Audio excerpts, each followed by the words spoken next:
கிறிஸ்து இயேசுவில் அன்பிற்கினிய சகோதரர்களே, சகோதரிகளே, இயற்கையிலிருந்து இயேசு ஒரு எடுத்துக்காட்டை அவர்களுக்கு அளிக்கின்றார். காரணம் என்ன?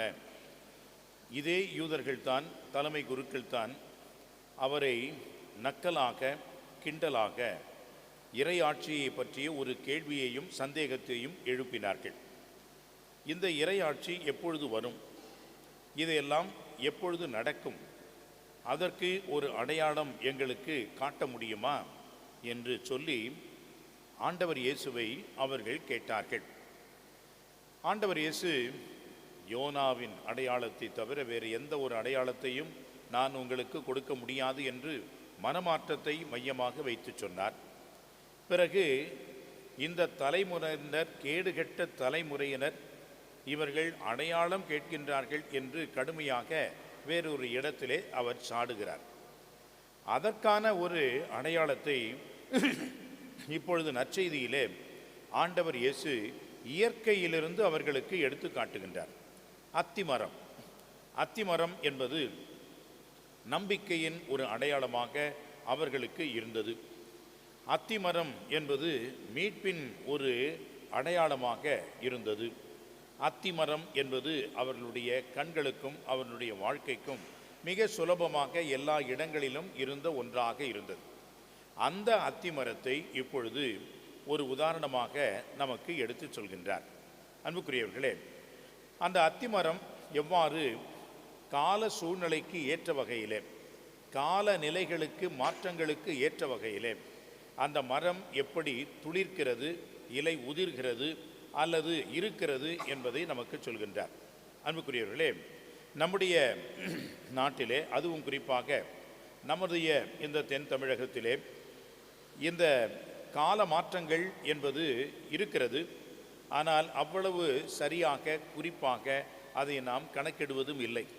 குளிர்காலம் என்று நாம் சொல்லலாம், ஆனால் மழைக்காலம் என்று சொல்லலாம், மன்சூன் என்று சொல்கின்றோம், வெயில் காலம் என்றும் சொல்லலாம். ஆனால் குளிர்காலத்தில் கூட வெயில் காலம் போன்று சரியான வெயில் அடிக்கும். எனவே கால மாற்றங்களை சரியாக நாம் கணித்து முன் அறிவிக்க முடியவில்லை. ஆனால் ஐரோப்பிய நாடுகளிலே அல்லது அமெரிக்க நாடுகளிலே இதை குறித்து ஒரு தெளிவான, துல்லியமான முன் எச்சரிக்கையையும் கொடுக்கின்றார்கள். அது ஒன்று நடக்கிறது.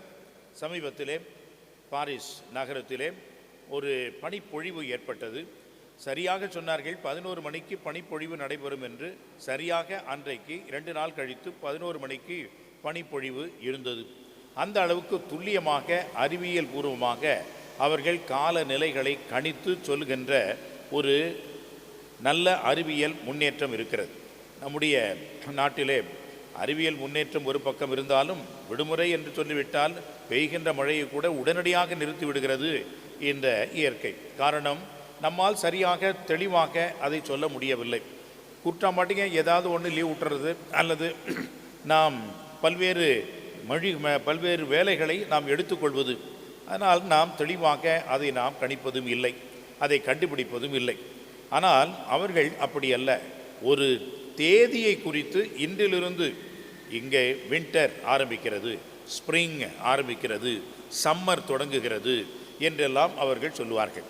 அப்படித்தான் அன்புக்குரியவர்களே, இந்த அத்திமரம் என்பதும் அல்லது மற்ற மரங்களையும் பாருங்கள், அவைகள் எப்படி இந்த காலத்திற்கு ஏற்றபடி தங்களை தகவமைத்து கொண்டு அந்த இயற்கையை அவர்கள் பேடி வளர்க்கின்றன என்று பாருங்கள் என்று நமக்கு ஒரு உதாரணத்தை கொடுக்கின்றார். அந்த அத்திமரம் பாருங்கள், தளிர் விடும் பொழுது, அது துளிர்த்து வருகின்ற பொழுது, அதை பார்க்கின்ற பொழுது நீங்கள் என்ன செய்கின்றீர்கள்? கோடை காலம் நெருங்கி வந்து விட்டது. வசந்த காலம் என்பது துளிர்க்கின்ற ஒரு காலம், கோடை காலம் என்பது தழைக்கின்ற ஒரு காலம். எனவே காலத்தை கணக்கிடுவது என்பதே இந்த மரத்தினுடைய வளர்ச்சி, இந்த மரத்தினுடைய துளிர் விடுதல் என்பதை பொறுத்து அமைவதை பார்க்கின்றோம். இது ஒரு அடையாளம். இப்பொழுது ஆண்டவர் இயேசு எதற்கு இதை பொருத்தி சொல்லுகிறார் என்று சொன்னால், அவர்தான் தளிர், அவர்தான் அந்த புதிய கொழுந்து, அந்த புதிய பச்சை கொழுந்து விடுவதை பார்ப்பது போன்று ஆண்டவர் இயேசு மெசியா இந்த உலகத்திலே வந்துவிட்டார். அந்த கொழுந்து, அந்த பச்சை கிளை, அந்த துளிர் என்பது வந்துவிட்டது. நீங்கள் என்ன கணக்கிட வேண்டும்? நீங்கள் என்ன புரிந்து கொள்ள வேண்டும்? மெசியா வந்துவிட்டார், காலம் நெருங்கிவிட்டது, கடவுள் அரசு வந்துவிட்டது என்பதை நீங்கள் புரிந்து கொள்ள வேண்டும். ஆனால் அதை நீங்கள் புரிந்து கொள்ளவில்லை, நீங்கள் அறிந்து கொள்ளவில்லை. ஆனால் இயற்கையை புரிந்து கொள்கின்ற அளவுக்கு இறைவனை நீங்கள் புரிந்து கொள்ளவில்லையே என்று சொல்லி அவர்களுக்கு அறிவு புகட்டி, என்னுடைய வார்த்தைகள் ஒழியாது, அழியாது, ஒன்றும் மாறாது, அப்படியே நிகழும் என்று இறை வார்த்தையினுடைய தன்மையை, இறை வார்த்தையினுடைய வல்லமையை, வீரியத்தை ஆண்டவர் அங்கே உறுதிப்படுத்துகின்றார். எனவே அன்புக்குரியவர்களே, கடவுளின் அரசு ஒவ்வொரு நாளும் வருகிறது. அந்த இறை ஆட்சி இங்கே இருக்கிறது, நம்மிடையே இருக்கிறது.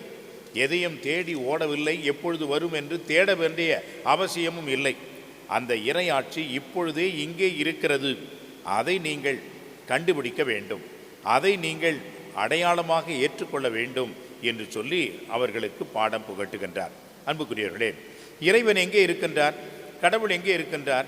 அனைத்தும் கடந்து இருக்கின்றார். அப்படி என்றால் எங்கேதான் இருக்கின்றார் என்று சொன்னால், கடந்து உள் இருக்கின்றார். அவர்தான் கடந்து உள்ளிருக்கின்ற கடவுள் என்று சொல்லக்கூடியவர். அந்த இறைவனை நம்முடைய உள்ளத்திலே முதலிலே கண்டுகொண்டோம் என்று சொன்னால், பிறரிலே அந்த இறைவனை நாம் பார்ப்போம், அந்த கடவுளை நாம் காண்போம், இந்த உலகத்திலே இறை பிரசன்னத்தை நாம் அனுபவிப்போம். தன்னுள் கடவுளை காணாதவன் பிறரிலே அந்த கடவுளை பார்க்க முடியாது. இந்த உலகத்திலும் கடவுளுடைய பிரசன்னத்தை உணரவும் முடியாது. எனவே தான் இறை ஆட்சி என்பது என்ன என்று சொன்னால், நம்மிடையே இருப்பது தான் இறையாட்சி. ஆண்டவர் கொண்டு வந்த அந்த மீட்பின் நிறைவுதான் இறையாட்சி.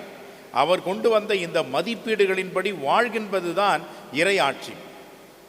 ஏழைகளே நீங்கள் பேறு பெற்றவர்கள், துயருவோரே பேறு பெற்றவர்கள், துன்பப்படுகின்றவர்களே நீங்கள் பேறு பெற்றீர்கள் என்று சொல்லி பேறு பெற்றோர் என்று ஆண்டவர் சொல்கின்ற பொழுதெல்லாம் இறையாட்சி இங்கே இருக்கிறது என்பதைத்தான் ஆண்டவர் நமக்கு சொல்கிறார். மறு உலகத்திலே என்பதை விட இப்பொழுதே அந்த இறையாட்சி இருக்கிறது என்று ஆண்டவர் நமக்கு உணர்த்துகிறார்.